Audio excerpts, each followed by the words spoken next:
Hello, and welcome back to this playthrough of Warriors All-Stars.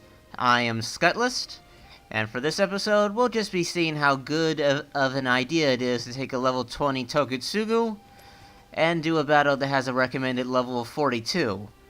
On the surface, that may seem like a terrible idea, but here's my theory.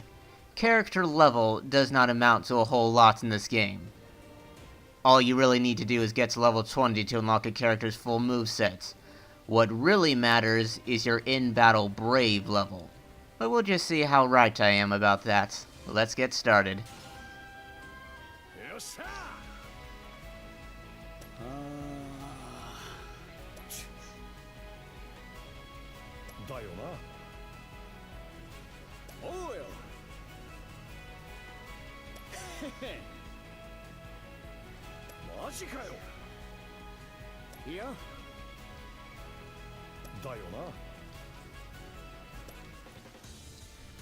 Alright then, first off, battlefield info, we have ourselves, Joseon, and an archer captain.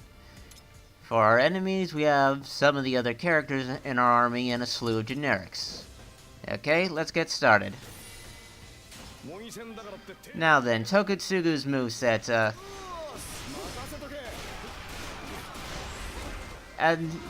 okay, I'm not sure where my brain went for a second there. Tokutsugu's moveset, I actually find him a lot better than his fellow rifle character, Horo.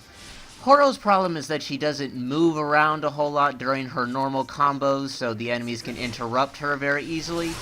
Tokutsugu, as you can tell just by his regular square string here, is much more mobile than Horo is, so the enemies can't really interrupt him very much. Anyway, you've seen his full regular combo, let's talk about his charge attacks. C1? The C1 isn't really much of an attack, in fact I don't think it actually does attack, it's just a way to move around a little. Oh, he does need to actually grab an enemy to do it, though. His C2. His C3. The interesting thing about his C3 is that when he grabs the ground with the demon hands and goes down, he creates this white field, and the enemies in it they both get stunned, and they're also put into slow motion for a time. Anyway, let's find the clump of enemies, and we can continue talking about his charge attacks. Now, Tokutsugu's C4, his C4 is really good. It shoots two... Hold on. Oh yeah, we haven't actually fought her yet. His C4 shoots two fairly long-range projectiles out, and you can actually aim both of the projectiles. As you can see, I just went left and right there. And forward, right. You can aim the two shots in any direction you wish. Before we get to his C5 and C6, let's see his Muso attack on Sophie. I think my allies knocked her behind me. Oh well. I got interrupted right before. Hold on.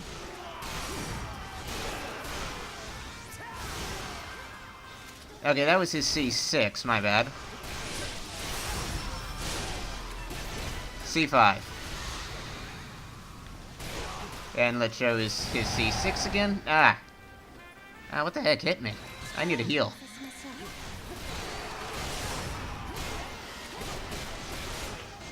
That was his C5 again. I have been having some trouble with when I want his C5 or his C6. Let's try his C6 again. There we go.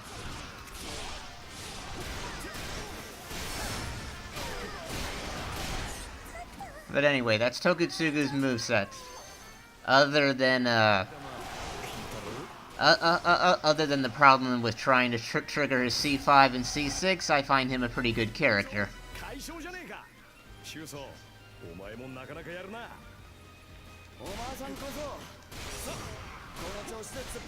One thing I will mention, during his regular combo, there's a moment where he will use the demon hand to jump a little further up into the air. That's not an attack, so don't let that throw you off when you're trying to activate one of his charge attacks.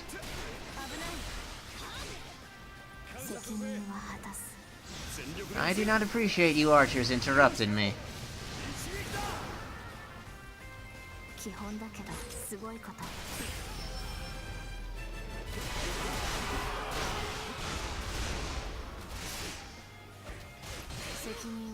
Another heal wouldn't hurt.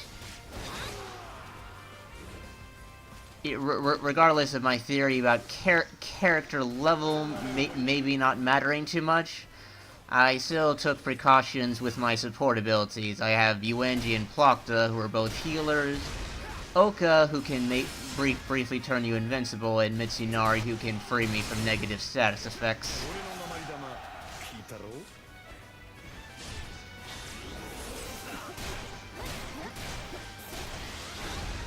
And these archer captains are more annoying than Hong Zhong himself is in Dynasty Warriors.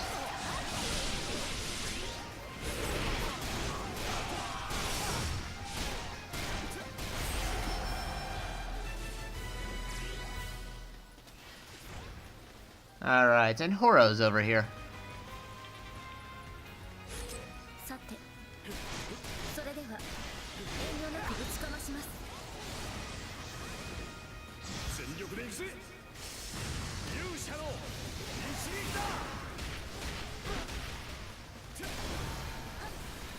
Oh, let's get out from in front of her.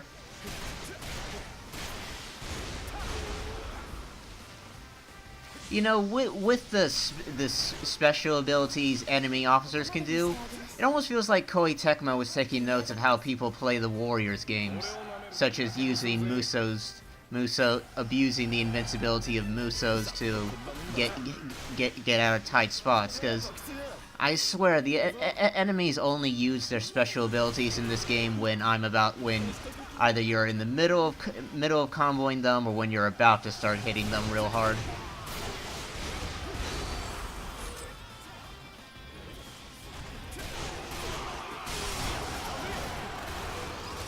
In Warriors All-Stars, enemy officers have their own get-out-of-trouble cards to play.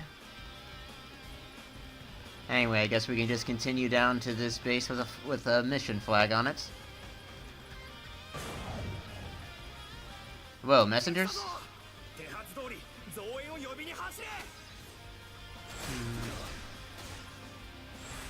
Okay, let's ignore that base for now then. Let's deal with the messengers first and foremost.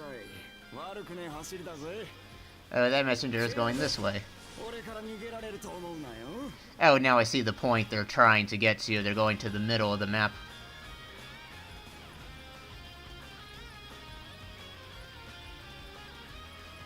But I should be able to cut all three of them off. I think there's only three. I'm seeing three.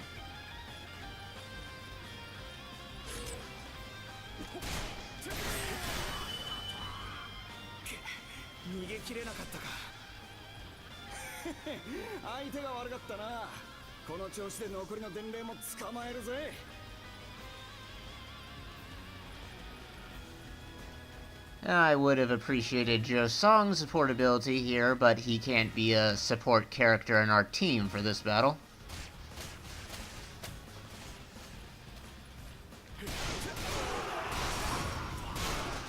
Okay, I can take the time to kill a few generic peons, because there's no way the messengers would have gotten past me.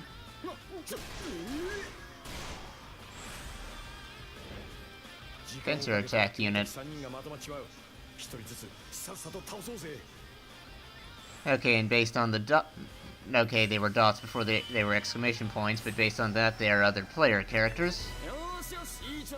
Here we have Rio. Oh, right. Introduction cutscene the first time you face them. That's actually kind of annoying to sit through. On top of being a bit of a pace breaker in the action.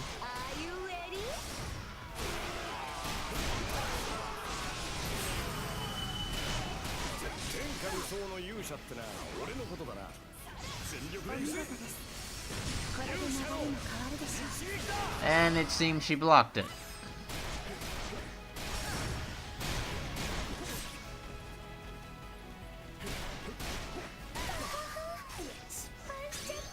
Okay, he doesn't get interrupted as much as Horo is, but he can still be interrupted kind of easily.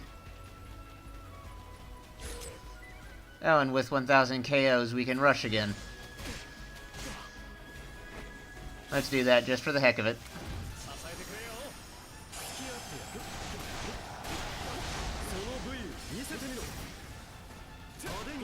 Yeah, as I was saying earlier, enemies seem to use their specials to abuse invincibility when you're starting something. That's not the first time in this game I've seen someone do a special, an enemy do a special just as I was starting up a rush.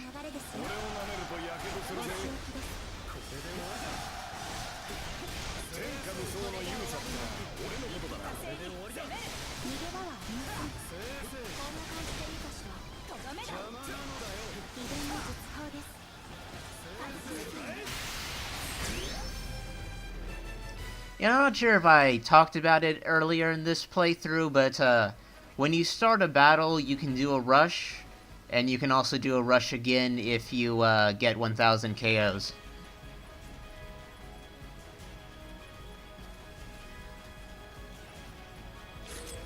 Anyway, Darius. We're gonna do his cutscene, I'm betting. Yes.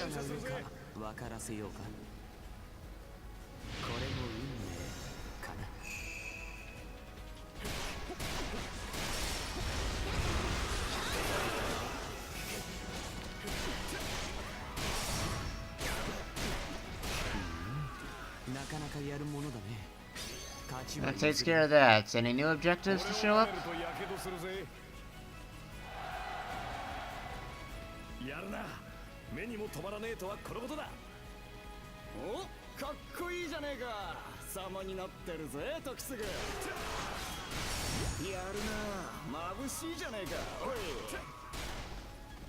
Well, since nothing seems to be showing up, now let's get to this mission base to conquer.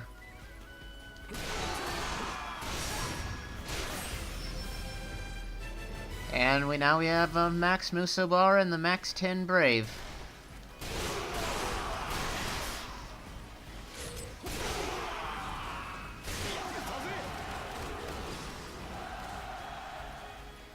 Well, I'd say that my theory was right. In battle, Brave level is much, much important than character level.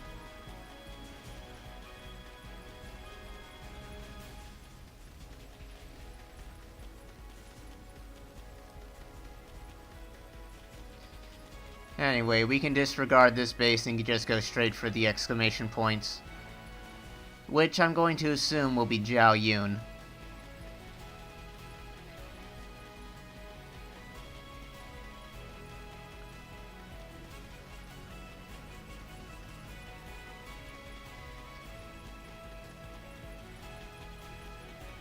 Yep. And he has 9 Brave versus our 10. So this shouldn't be a problem.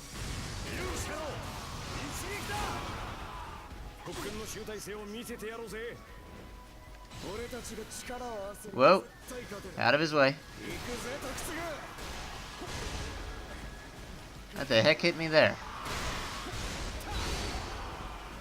Anyway, we already have our Muso back.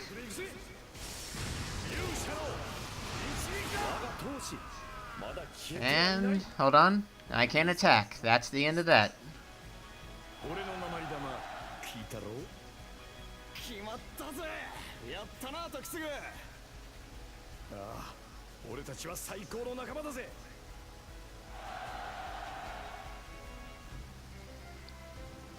Anyway, that's Tokutsugu, who shows Horo, and Magoichi for that matter, how a rifle moveset is really done.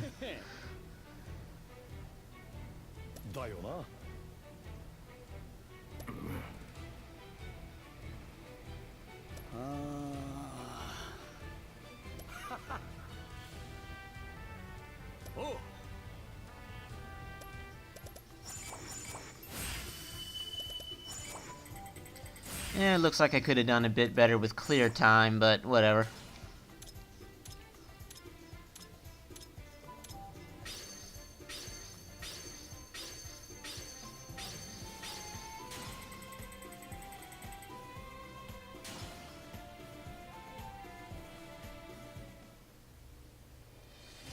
Alright, and nothing new appeared after that, which means we can get back to a key battle now.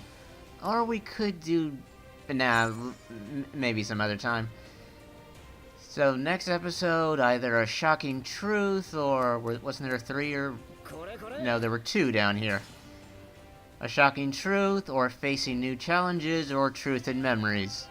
And this is the one we've left hanging the longest, so next time we'll be looking at this one. So until then, I hope you enjoyed this, and I'll see you next time.